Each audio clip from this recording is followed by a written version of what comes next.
So I don't really know what's going on right now with this Earth is flat thing. And it's not okay to think that the Earth is flat. If you want to think the world is flat, go right ahead. And it's not okay to think that the Earth is flat. Go right ahead. That's a hard thing for me to even start talking about because there are so many proofs that the Earth is round, it's difficult to know where to start. Go right ahead. Is to think about... You can and should think... Now, another way that you can tell that we're on a sphere is to think about... You can and should think whatever you want. How there's something called the tropics on the Earth. And the tropics are places near the equator of the Earth where sometimes the sun is overhead in the sky. And this was actually something that the Greeks used not only to prove that the Earth was round about 2,000 years ago, but they actually measured the circumference of the Earth accurate to within just a couple percent. 2,000 years ago, we've known that the Earth was round. That the Earth was round about 2,000 years ago. 2,000 years ago, we've known that the Earth was round. That the Earth was round about 2,000 years ago. 2,000 years ago, we've known that the Earth was round. 2,000 years ago. And he rationed that change in angle from one city to another was probably indicative of us being on a curved surface. You see this curvature of Earth's surface, and he said, wow, he's in space, look at that. And you could make all kinds of measurements, even between those two cities, and see that the angles were different. The sun was at a different place in the sky. Using this, he actually measured the circumference of the Earth, and he got it right 2,000 years ago. No, he's not!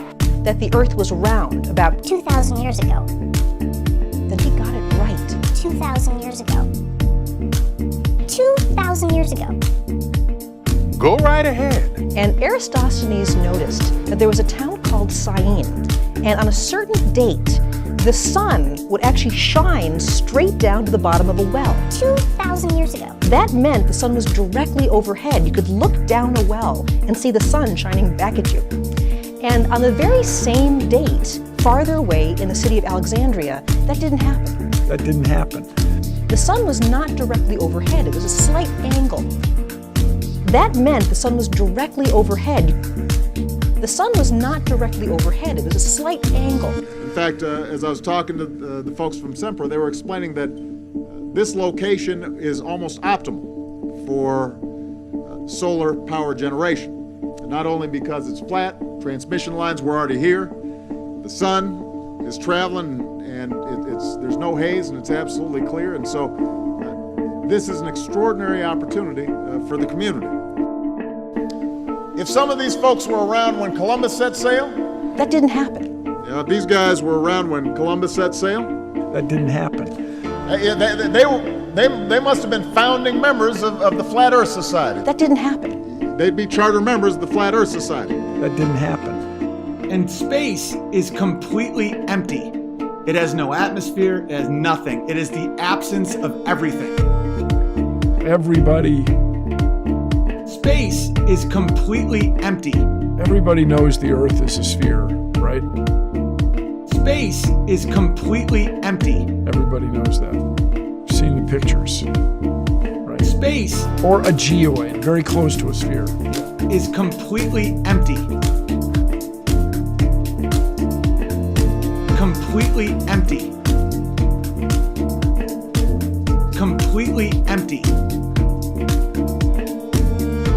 That is the emptiness. That is an emptiness that you can't wrap your mind around.